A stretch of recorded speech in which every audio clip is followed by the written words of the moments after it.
Dobar dan, dobrodošli u našu virtualnu učionicu na otvorenom. Naša današnja tema je tonska modelacija. Za početak bio bi dobro ponoviti malo gradivo uz lekciju tonska gradacija. Znači danas ćemo probati doći od ovoga do ovoga, a koristit ćemo tonove boja.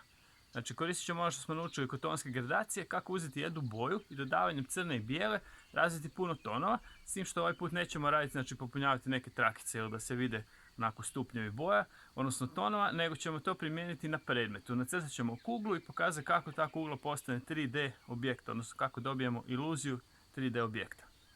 Idemo. Prije nego što krenemo sa primjerom slikanja, pogledat ćemo si par animacija koje će nam malo pomoći da razumijemo što tu danas radimo. Znači ovo što sad gledamo je krug i da bi od kruga koji je znači ploha napravili privid iluzije trodimenzionalnosti, da bi nam taj krug djelovao kao kugla, koristit ćemo tonove boje. Sad kad dodamo ovako tonove boje i pogledamo, jel nam to djeluje trodimenzionalno? Uopće ne. Znači ne djeluje zato što su te trake ravne i ne prate u biti oblik predmeta. Izraženo crtežom, naša kugla bi otprilike djelovala ovako. Ovo nam je u principu šablonica da vidimo kako to može izgledati. Znači vidimo da smo nacrtali, imamo kao te trakice koje su zaobljene, znači prate oblik predmeta i sad ćemo svaku tu plohicu ispuniti sa tonom boje. Znači krenemo sa, u ovom slučaju, čistom crvenom i na jednu stranu idemo sa sve svjetlim tonovima dok ne dođemo do bijele i na drugu stranu sa tamnim tonovima dok ne dođemo do crne. Evo i ono to se djeluje ok. Kad ne bi bilo ovih crnih crta i kad ne bi bilo jasnih prijelaza između tonova, to bi djelovalo sasvim ok. Jedino što to djeluje biti kao šablona i ne djeluje nam dovoljno umjetnički, a mi na likovnom ipak želimo biti umjetnici, pa ćemo sad pogledati primjer, ali slikanja, znači onako old school, samo ruke i boja i kistovi. Evo, malo sam se skicirao, zavrtimo lagano H olovkom krug i zavrtio sam malo ovalni oblik za sjenu. Koristim samo crvenu i bijelu i crnu s kojim ću razređivati u biti sve te tonove. Vidimo da te tonove koje nanosim, da u biti te trakice, ajde nazovimo i tako, prate oblik predmeta, slično kao onoj šablonici koju smo gledali prije.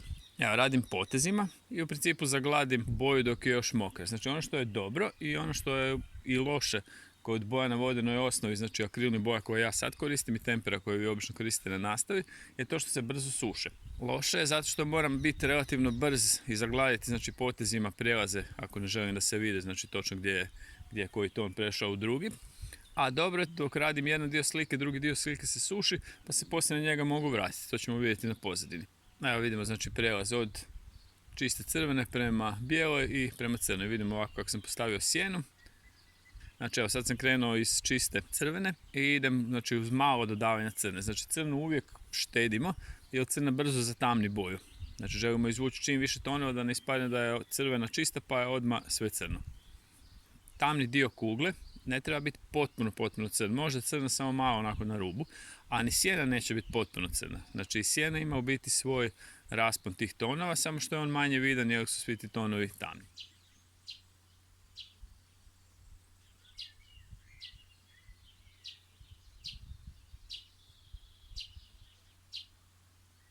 Evo dodat ću pozadinu. Znači povučem crtu i podijelim si prostor na gornji i na donji dio slike, zamislim da je iza zida, da se ta kugla nalazi na nekom stolu. Evo sad popravljam u biti oblik same kugle dok radim pozadinu.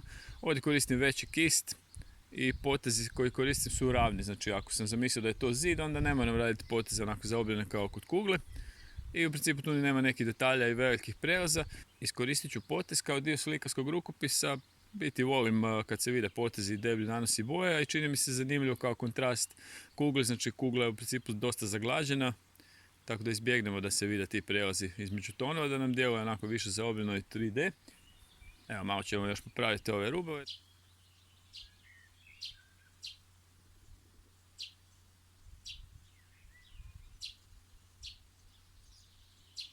Popravljam rub sjene tako da nije oštar toliko koliko je bio na početku kad sam to prvo postavio.